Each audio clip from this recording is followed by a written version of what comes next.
이사야 4장 2절에서 6절까지 말씀을 봉독해 드립니다. 이사야 4장 2절에서 6절까지의 말씀입니다. 그날에 여호와의 싹이 아름답고 영화로울 것이요 그 땅의 수산은 이스라엘의 피난한 자를 위하여 영화롭고 아름다울 것이며 시온에 남아있는 자, 예루살렘에 머물러 있는 자, 곧 예루살렘에 있어 생존한 자 중 농명된 모든 사람은 거룩하다 칭함을 얻으리니 이는 주께서 그 심판하는 영과 소멸하는 영으로 시온의 딸들의 더러움을 씻으시며 예루살렘의 피를 그 중에서 청결케 하실 때가 됨이라. 여호와께서 그 거하시는 온 시온산과 모든 지폐 위에 낮이면 구름과 연기, 밤이면 화염의 빛을 나타내시고 그 모든 영광 위에 천막을 덮으실 것이며 또 천막이 있어서 낮에는 더위를 피하는 그늘을 지으며 또 풍우를 피하여 숨는 곳이 되리라. 오늘 우리가 보는 이 이사야 4장의 내용은 예루살렘의 영광된 미래를 예언하고 있는 내용입니다. 3절에 보시면 시온에 남아있는 자, 예루살렘에 머물러 있는 자, 곧 예루살렘에서 생존한 자 중 농명된 모든 사람은 거룩하다 칭함을 얻으리라 라고 그 구원과 회복을 약속하고 있습니다. 이는 주께서 그 심판하는 영과 소멸하는 영으로 시온의 딸들의 더러움을 씻으시며 예루살렘의 피를 그 중에서 청결케 하실 때가 됨이라. 이 내용을 구약 신학적 주제로 남은 자 사상이라 합니다. 남아있는 자, 남은 자의 귀환, 회복을 약속하는 것이 구약 신학에서는 중요한 그 주제 중에 하나입니다. 그래서 이 예루살렘의 영광된 미래는 이 남아있는 자들의 회복으로 그 지금 당하는 심판과 파멸로부터 회복과 승리가 있을 것이라 약속하고 있는데 그 내용은 5절 6절에 나오는 바와 같이 출애굽 사건 때 보여준 바와 방불한 하나님의 구원이요 능력이요 승리가 될 것이라 이렇게 약속하고 있습니다. 그런데 이 남은 자라는 것이 무슨 의미냐? 우린 일반적으로 남은 자라 그러면 남아있는 자, 버틴 자 이런 생각을 하게 되지 않습니까? 1차적으로는 그 당시 역사적 현실로 아수르에 패망한 북이스라엘이나 바벨론에 패망한 유다가 그 흩어졌던 또는 포로되었던 자리로부터 이제 고향으로의 복귀를 약속하는 것으로 예언됐고 성취되었습니다. 그러나 좀 더 신앙적인 차원에서는 이 하나님으로부터 외면하고 분리되고 유리하여 심판을 자초한 유대인들이, 이스라엘 백성들이 그 신앙적인 회심을 이루어 하나님께로 돌아오는 것을 이 남은 자 사상의 중요한 내용으로 우리는 이해를 합니다. 이 남은 자에 관한 중요한 약속들은 같은 이사야 7장 3절에도 이와 같이 등장을 합니다. 이사야 7장 3절 때에 여호와께서 이사야에게 이르시되 너와 네 아들 스알 야숲은 윗모수도 끝 세탁자의 밭 큰 길에 나가서 아하스를 만나라. 아람 왕과 북왕조 이스라엘의 연합군의 침략 소식을 들은 남왕조 유다의 왕 아하스가 공포에 떨고 있을 때 하나님께서 이사야를 아하스에게 보내어 그 이제 장차 될 일을 예언하며 그러나 궁극적 승리를 약속하는 장면입니다. 이때 이사야 선지자를 보낼 때 그 아들을 데리고 가라는데 아들 이름이 스알 야숲이라고 되어 있습니다. 이 스알 야숲은 남은 자가 돌아오리라 라는 뜻입니다. 여기에도 등장을 하고 10장 좀 더 분명하게 남은 자 사상이 이사야에 이렇게 등장을 합니다.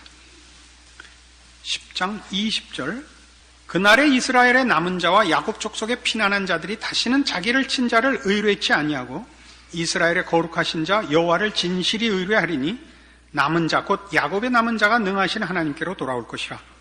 이스라엘이여 네 백성이 바다의 모래 같을지라도 남은 자만 돌아오리니 넘치는 공의로 회멸이 작정되었습니다. 이미 작정되었은즉 주 만군의 여호와께서 온 세계 중에 끝까지 행하시리라. 이게 남은 자의 귀환, 남은 자의 구원을 약속하고 있는데, 이 남은 자가 조금 전에 말씀드린 것 같이 버틴 자, 남아있는 자라는 그런 자기 의지와 실력으로의 보존의 개념이 강하게 느껴집니다마는, 같은 이사야 1장 7절부터 보시면 너희 땅은 황무하였고 너희 성읍들은 불에 탔고 너희 토지는 너희 목전에 이방인에게 삼키웠으며 이방인에게 파괴됨 같이 황무하였고 딸 시어는 포도원의 망대같이 원두밭의 상징막같이 에워싸인 성읍같이 겨우 남았도다. 만군의 여호와께서 우리를 위하여 조금 남겨두지 아니하셨다면 우리가 소돔 같고 고모라 같았으리로다. 여기서 보는 바와 같이 남은 자는 사실상 남기운 자라는 것이죠. 남기웠다는 것은 본인이 버틴 거하고는 얘기가 다르죠. 보호를 받았고 은혜를 입어 남기워졌다는 것을 의미합니다. 지금 제가 말씀드린 이런 내용은 신약성경 로마서 9장에 이렇게 잘 설명되어 있습니다. 신약성경 252페이지 로마서 9장 27절입니다. 또 이사야가 이스라엘에 관하여 외치되 이스라엘 뭇 자손의 수가 비록 바다의 모래 같을지라도 남은 자만 구원을 얻으리니 주께서 땅 위에서 그 말씀을 이루사 필하시고 끝내시리라 하셨느니라. 또한 이사야가 미리 말한 바 만일 만군의 주께서 우리에게 씨를 남겨두시지 아니하였다면 우리가 소돔과 같이 되고 고모라와 같았으리로다. 정확히 우리 조금 전에 본 이사야의 말씀을 여기 인용하고 있는데, 남은 자는 남기운 자라 이렇게 이해하고 있는 것을 보게 됩니다. 그게 뭐 이렇게 중요하냐, 이렇게 마음에 생각이 드셔야 됩니다. 이렇게 설교 들으러 오셔서 맹 놓고 뇌 놓고 이렇게 그냥 가는 대로 끌려가지 마시고 자꾸 생각을 하셔야 됩니다. 그래서 어쨌단 말인가, 그 부분을 이제부터 할 작정입니다. 어차피 일찍 나가셔야 오늘 갈 데도 없으니까 뭐 눈싸움도 못하게 생겼고 어디 뭐 놀러 나가기도 날씨가 글러버렸으니까 이제 집중해서 잘 들어보십시오. 이스라엘 백성의 자손이, 그러니까 이스라엘의 뭇 자손의 수가 비록 바다의 모래 같을지라도 남은 자만 구원을 얻을 것이라. 왜? 많으면 왜? 많으면 왜 안 될까? 아브라함에게 약속하시기를 네 자손이 하늘의 별 같고 바다의 모래 같으리라 약속했는데 왜 갑자기 또 이스라엘의 뭇 자손의 수가 비록 바다의 모래 같을지라도 왜 남은 자만일까? 여기에는 아브라함에서부터 이어온 성경이 우리에게 알리고자 하는 중요한 내용이 있습니다. 갈라디아서 3장에 가보십시다.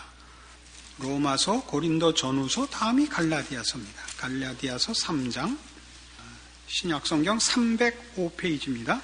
갈라디아서 3장 16, 15절부터 봅시다.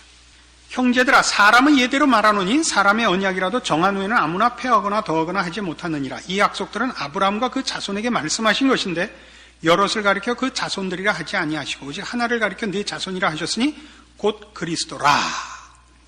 이게 무슨 얘기냐면요, 우리 보통 다 예수 믿는 사람들이 아는 바와 같이 아브라함을 믿음의 조상이라고 합니다. 근데 이 아브라함을 믿음의 조상이라고 하는 것은 그 표현이 기독교적 배경을 가지지 않으면, 그 내용상의 이해를 토대로 가지 않으면 그 표현만으로는 오해의 소지가 많습니다. 아브라함을 믿음의 조상이라 그러는 것이 그냥 그 표현대로 일반적으로 생각을 하면 아브라함이 믿음의 주인이고 공장이라는 의미를 가지게 돼서 아브라함으로부터 믿음이 결실되는, 아브라함으로부터 믿음이 생산되는 그런 느낌을 가질 수 있습니다. 안 그렇습니까? 믿음의 조상이라 했으니까 아브라함이 믿음을 생산한 그 첫 주인인 것 같은 느낌이 들죠. 그러나 성경이 말하는 아브라함이 믿음의 조상이라는 것은 믿음으로 말미암는 구원의 첫 모델이었다는 뜻입니다. 그렇죠? 아브라함이 하나님을 믿음에 이를 저의 의로 여기셨다를 역사적으로 믿음으로 말미암는 구원의 첫 모델로 성경이 제시하고 있습니다. 그러면 아브라함이 가진 바 그 믿음이 이제 아브라함의 후손들에게 허락될 것입니다. 그래서 아브라함에게 약속하기를 네 자손이 하늘의 별 같고 바다의 모래 같으리라 라고 했는데, 이 하늘의 별 같고 바다의 모래 같을 이 후손들은 아브라함이 생산해내는 자손들이 아니고 아브라함의 신앙과 같은 신앙을 가지는 후손들을 하나님이 생산하실 것이라는 약속이었습니다. 그런 차원에서 아브라함이 믿음의 조상입니다. 그런데 그 얘기를 말하자면 이 약속이 창세기 13장에 나오는 얘기인데, 지금 이 갈라디아서 3장에 그걸 뭐라고 인용하냐면, 이 약속들은 아브라함과 그 자손에게 말씀하신 것인데 여럿을 가리켜 그 자손들이라 하지 아니하고 오직 하나를 가리켜 네 자손이라 하셨으니 곧 그리스도라, 이렇게 얘기합니다. 그냥 읽으면 무슨 얘기인지 모르겠죠. 하나님께서 아브라함에게 약속하실 때 네 자손이 하늘의 별 같고 바다의 모래 같으리라 이렇게 약속을 하셨는데, 우리나라 말은 성수격이 조금 생략이 많은 그런 언어입니다. 우리나라 말은 주어가 보통 생략되죠. 그러니까 예를 들면 사랑해, 그럼 다 알아듣죠. I love you, you 이런 주어 목적어는 다 생략이. 그럼 단둘이 있는데 그럼 누구를 사랑하겠어요? 이 언어가 미개할수록 생략을 못하는 거고, 이 언어가 진화되고 진보될수록 생략이 많은 거예요. 그래도 말을 알아듣는 거예요. 그죠?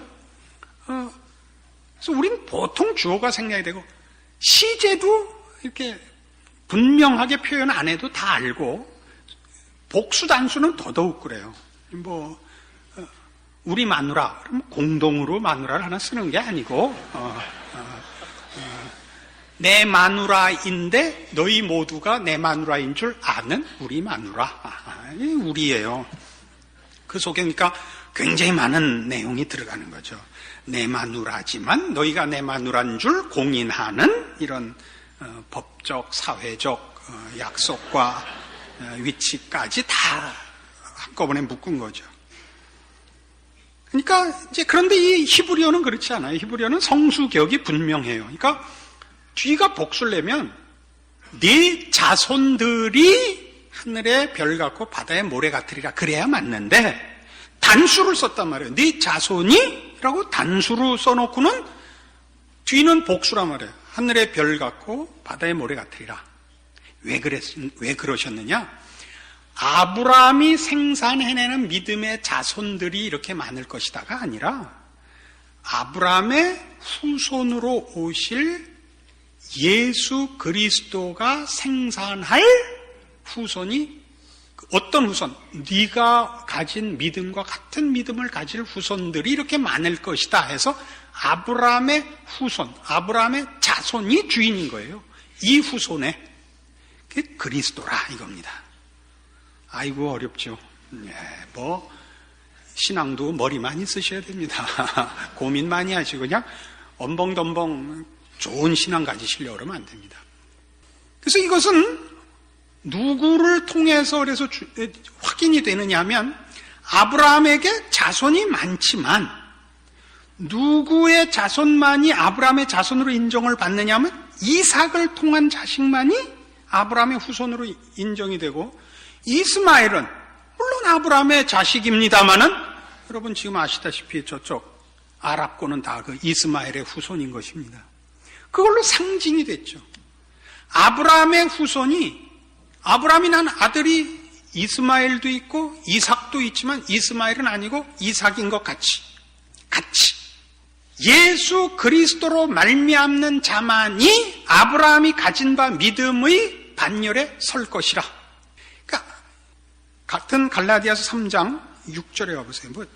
설명을 할 필요 없이 성경을 읽자 이거예요. 3장 6절 아브라함이 하나님을 믿음에 이것을 그에게 의로 정하셨다 함과 같으니라. 그런즉 믿음으로 말미암은 자들은 아브라함의 아들인 줄 알지어다. 그러니까 아브라함의 후손은 결국 뭐냐? 이삭으로 말미암아야 다시 합시다. 이삭으로 말미암아야만 되는 것 같이 곧 예수 그리스도로 말미암는 믿음을 소유한 자만이 아브라함의 후손이요 진실한 이스라엘이다 이겁니다. 로마서 9장 다시 아까 그 로마서로 가셔서 성경의 설명을 좀 더 봅시다. 로마서 9장 6절 또한 하나님의 말씀이 폐허해진 것 같지 않도다. 이스라엘에서 난 그들이 다 이스라엘이 아니요 또한 아브라함의 씨가 다 그 자녀가 아니라 오직 이삭으로부터 난 자라야 내 씨라 칭하리라 하셨으니 곧 육신의 자녀가 하나님의 자녀가 아니라 오직 약속의 자녀가 씨로 여기심을 받느니라. 그러니까 이게 다 무엇을 상징하는 거라고요? 아브라함의 후손은 아브라함이 믿음의 조상이 되어 아브라함으로부터 믿음이 생산되는 것이 아니라 아브라함이 가진 믿음을 이제 만들어내실 거예요. 누가? 메시아가, 예수 그리스도가. 예수 그리스도로 말미암아서만 진실한 아브라함의 후손이 생길 거예요. 믿음의 자녀들이 생길 거예요. 그걸 뭘로 상징했어요? 이삭으로 말미암는 족보만이 아브라함의 후손이 되고 이스마엘로 말미암는 족보는 그 족보에서 끊어진 것과 같다 이거예요. 그래서 누가 이스라엘이냐? 누가 아브라함의 자손이냐? 할 때 이삭으로 말미암아야만 됐다는 것으로 상징된 것과 같이 예수 그리스도로 말미암은 믿음을 가진 자라야 참다운 이스라엘이다 이거죠. 뭐와 같이? 진정한 아브라함의 후손이 누구냐 할 때 약속의 자녀여야 됐던 것 같이란 말이에요. 이게 무슨 얘기냐? 이게 남은 자 얘기라고요.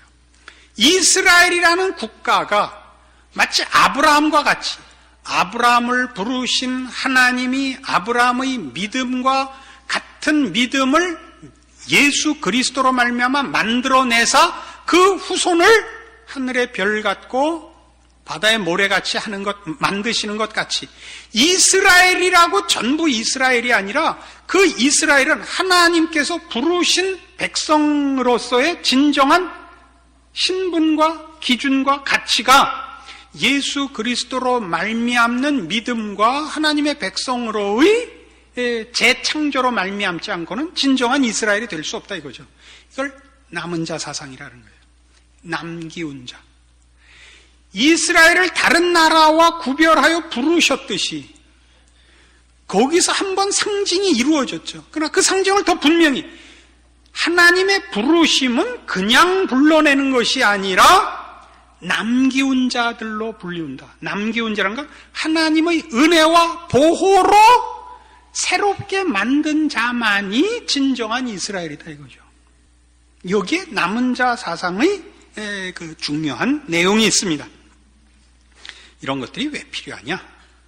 우리의 생애를 보면 지금 우리는 예수를 믿는 사람들로 여기 나와 앉아 있습니다만은 끊임없이 예수를 믿고 하나님의 자녀가 된 것과 그렇지 않은 자들과의 차이가 뭐냐 하는 데 대하여 성경적인 이해가 부족합니다. 대부분의 우리 한국교회 교인들의 신앙의 유일한 보상과 소망으로 갖고 있는 건 죽어서 천국 가는 겁니다. 그리고 요새 뭐 좀 잘못되게 기대하는 거는 살아생전에 하나님의 도우심으로 좀 세상적이고 물질적인 복을 받는 것으로까지 이렇게 잘못 이제 그 기대하는 그런 내용이 되어버렸는데 전혀 그것과 다릅니다. 어떻게 다르냐? 에베소서 1장으로 가보십시다.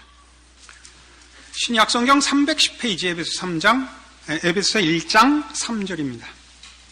찬송하리로다 하나님 곧 우리 주 예수 그리스도의 아버지께서 그리스도 안에서 하늘에 속한 모든 신령한 복으로 우리에게 복 주시되 곧 창세전에 그리스도 안에서 우리를 택하사 우리로 사랑 안에서 그 앞에 거룩하고 흠이 없게 하시려고 그 기쁘신 뜻대로 우리를 예정하사 예수 그리스도로 말미암아 자기 아들들이 되게 하셨으니 이는 그의 사랑하시는 자 안에서 우리에게 거저 주시는 바 그의 은혜의 영광을 찬미하게 하려는 것이라. 여기 구원의 목적이 나옵니다. 구원의 목적은 뭐냐? 하늘에 속한 모든 신령한 복을 얻는 것입니다. 하늘에 속한 모든 신령한 복을 얻는 것인데, 이것과 비교해 보십시오. 이사야가 지금 뭘 짚어내고 있는가, 뭘 우리에게 대비시키고 있는가 보십시오. 1장부터 시작하여 이사야가 시작하자마자 하늘이여 들으라, 땅이여 귀를 기울이라, 내가 자식을 양육하였거늘, 이 어마어마한 이스라엘의 실패와 하나님의 심판을 자초한 저들의 죄악상이 고소되고 있습니다. 폭로되고 있습니다. 그런데 뭐 때문이었죠? 하나님을 외면한 인간의 자초한 심판이요, 파멸이었습니다. 하나님께 잘못했고 하나님을 배반해서 하나님으로부터 보복을 받는 것이 아니라 하나님을 외면함으로써 줄 끊어진 연이요, 물 없는 고기요, 해 없는 땅이 되지 않았습니까? 하나님 없는 인생, 하나님 없는 세상은 뭐가 되는가 봐라. 이게 이사야 얘기예요. 그 하나님이 인간을 만들 때 인간에겐 무엇을 의도했는가? 하나님의 형상대로 만드셨고 하나님의 영광으로 입혔는데, 그건 다 하나님께 붙잡혀 있어야만 되었던 것입니다. 신학적인 주제로 얘기하자면 그게 다 그리스도 안에서입니다. 이건 신학의 중요한 주제입니다. 그리스도 안에서. 그리스도 안에서는 그런 차원에서 구약신학의 아까 우리가 다뤘던 남은 자 사상과 일맥상통하는 것이죠. 다시 볼까요? 1장 3절. 찬송하리로다 하나님 곧 우리 주 예수 그리스도의 아버지께서 그리스도 안에서, 이거예요. 그리스도 안에서 하늘에 속한 모든 신령한 복으로 우리에게 복 주시되, 곧 창세전에 그리스도 안에서 우리를 택하사 우리로 사랑 안에서 그 앞에 거룩하고 흠이 없게 하시려고 그 기쁘신 뜻대로 우리를 예정하사 예수 그리스도로 말미암아 자기 아들들이 되게 하셨으니 이는 그의 사랑하시는 자 안에서 우리에게 거저 주시는 바 그의 은혜의 영광을 찬미하게 하려는 것이라. 우리가 그리스도 안에서 그의 은혜의 풍성함을 따라 그의 피로 말미암아 구속과 죄사함을 받았으니 이는 그가 모든 지혜와 총명으로 우리에게 넘치게 하사 그 뜻의 비밀을 우리에게 알리셨으니 곧 그 기쁘심을 따라 그리스도 안에서 때가 찬 경륜을 위해 예정하신 것이니 하늘에 있는 것이나 땅에 있는 것이 다 그리스도 안에서 통일되게 하려 하심이라. 모든 일을 그 마음의 원대로 역사하시는 자의 뜻을 따라 우리가 예정을 입어 그 안에서 기업이 되었으니 이는 그리스도 안에서 전부터 바라던 우리로 그의 영광의 찬송이 되게 하려 하심이라. 놀랍죠? 이렇게 그리스도 안에서라는 말을 반복할 수는 없죠. 이건 일부러 하지 않는 하는 수사학적으로는 조금 문장이 매끄럽지 않은 것입니다. 그럼 이렇게 해야 되는 것은 그리스도 예수를 빼놓으면 아브라함의 후손이 이삭으로 말미암지 않으면 연결될 수 없고, 그가 상징했던 진정한 주인공 예수 그리스도 없이는 아브라함이 가졌던 신앙이 우리에게 생겨날 수 없고, 우리는 하나님의 자녀가 될 수 없고, 우리 지난주에 했던 식으로 하자면 시냇가에 심기운 나무가 될 수 없는 것과 같은 것입니다. 그래서 뭘 확인하죠? 우리는 예수를 믿는다는 것을 굉장히 속박으로 여깁니다. 하고 싶은 걸 못하고 참아야 되고, 그러나 성경이 우리가 가르치는 것은 우리가 하고 싶은 것들은 다 파멸이라는 거죠. 더러움이라는 거죠.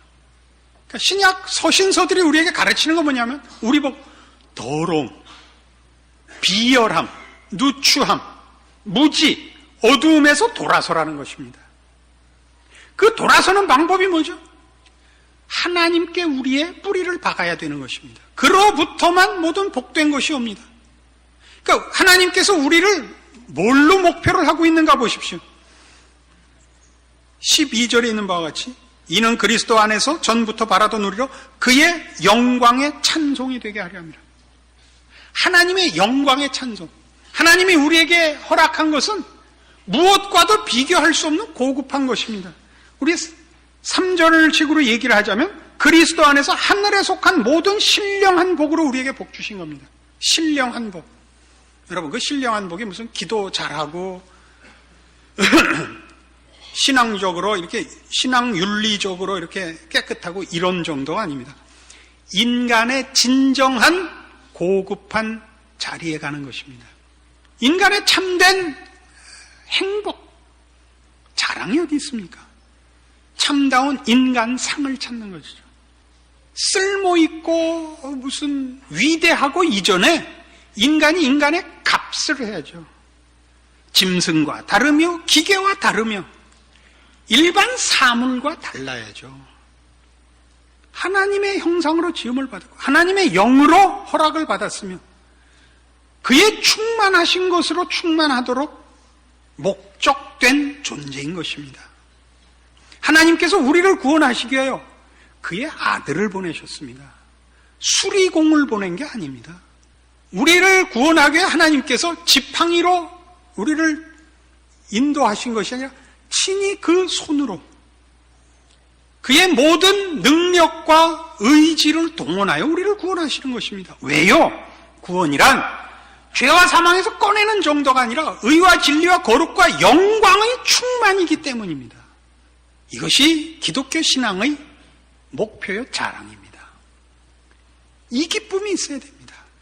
여러분의 신자된 확인을 그런 사소한 것, 세상적인 것 이런 것으로 확인하셔서는 안 됩니다.